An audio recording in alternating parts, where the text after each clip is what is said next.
Hoje vamos falar de pessoas que têm muito pouca empatia, mas que a sabem usar como forma de obterem o que querem das suas vítimas, e vamos ainda falar da violência psicológica.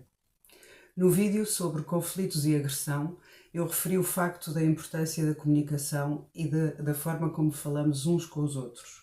Dizer, por exemplo, és mesmo burro, é diferente de dizer o que fizeste não foi o correto, ou então, para a próxima, tenta fazer diferente e se precisares de ajuda, diz.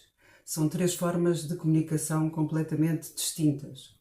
Quando falamos de uma situação, devemos salientar a ação ou o comportamento e não desvalorizar ou chamar nomes às pessoas.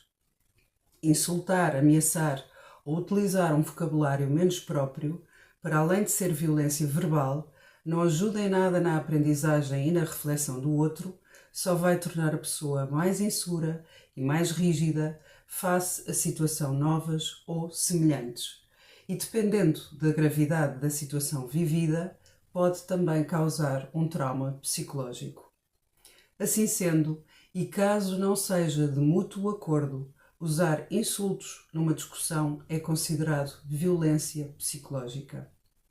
Já todos nós dissemos a quente numa discussão palavras que não queríamos usar, mas o problema é quando algo se torna banal e o desrespeito é o tipo de comunicação a ser utilizado por mim e pelo outro. Numa comunicação construtiva e saudável, existe respeito e reciprocidade. É possível ouvir e ser ouvido. Há um espaço para falar e há um espaço para ouvir.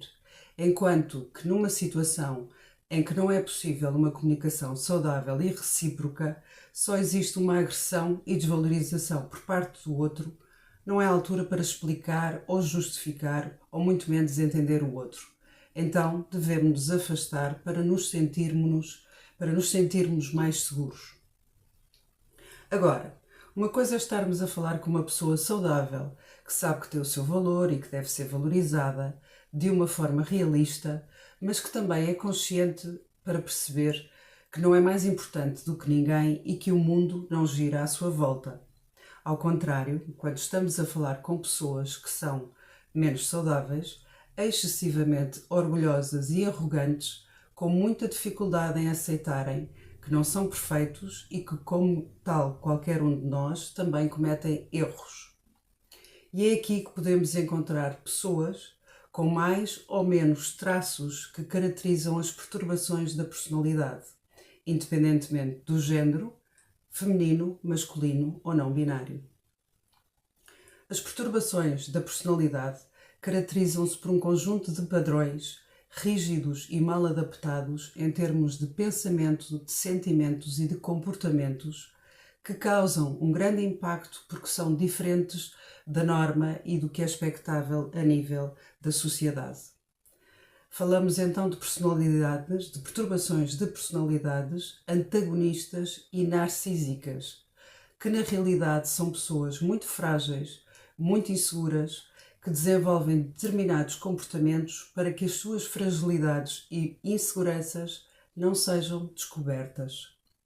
Têm muito medo do abandono, de ficarem sozinhos ou de serem rejeitados por quem gostam e precisam de se sentirem amados, admirados e valorizados constantemente.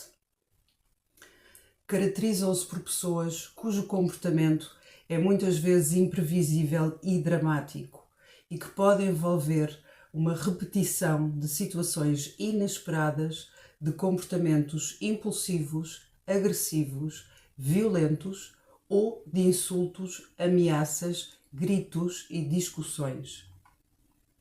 Tal como o nome indica, são pessoas do contra, que têm uma visão distorcida das normas e da sociedade em geral e que estão em constante contradição com os outros. São pessoas muito impulsivas, muito argumentativas, pensam que são superiores e que devem ter um tratamento especial. São egocêntricos e muito egoístas ao ponto de violarem os direitos e as necessidades dos outros sem sentirem remorsos. Têm pouca capacidade empática, mas sabem o valor da empatia e sabem como usá-la nas suas relações, que que são apenas baseadas numa troca desonesta e nada verdadeira, porque querem obter algo a nível emocional ou material do outro. Mentem, são desonestos e criam situações para levar os outros a acreditarem em algo que não é verdade. Muitas vezes são personalidades desconfiadas, o que as leva a uma necessidade de controlo do outro através da agressão física, verbal e da manipulação. Infelizmente, podemos dizer que são crianças em corpos de adultos, mas pensem numa birra de uma criança de 2 anos que chora, que se atira para o chão ou até que atira um objeto, e que se esse comportamento dessa criança não for reconhecido, valorizado, mas também contido e limitado, de uma forma segura e amorosa por parte dos pais ou cuidadores, o que é que um jovem ou um adulto poderá fazer quando é contrariado? É importante salientar que alguns de nós podemos ter algumas características ou traços que referi anteriormente e que tal é normal e saudável se esses traços forem conscientes e contidos. E então quem é que são estas pessoas? Como é que podemos identificar estas pessoas? Podem ser pessoas que chamam muita atenção, por exemplo, num grupo é a pessoa que mais fala ou que fala mais alto, mas também pode ser a rapariga mais calada da turma que aparenta ser insegura e frágil. São pessoas que atraem os outros com facilidade por serem atraentes fisicamente ou carismáticas, charmosas e muitas vezes extremamente inteligentes. Mas também podem ser pessoas que ativam em nós um sentimento de proteção e de cuidado e até de pena. São muitas vezes personalidades ditas camaleónicas que se mostram ou se camuflam conforme as suas necessidades ou a vítima escolhida.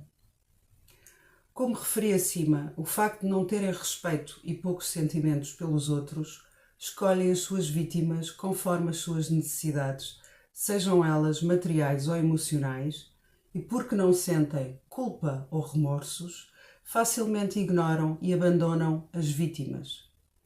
A pessoa escolhida é vista como parte das pessoas com perturbações de personalidade antagonistas e narcísicas como um objeto desprovido de necessidades, sentimentos ou pensamentos.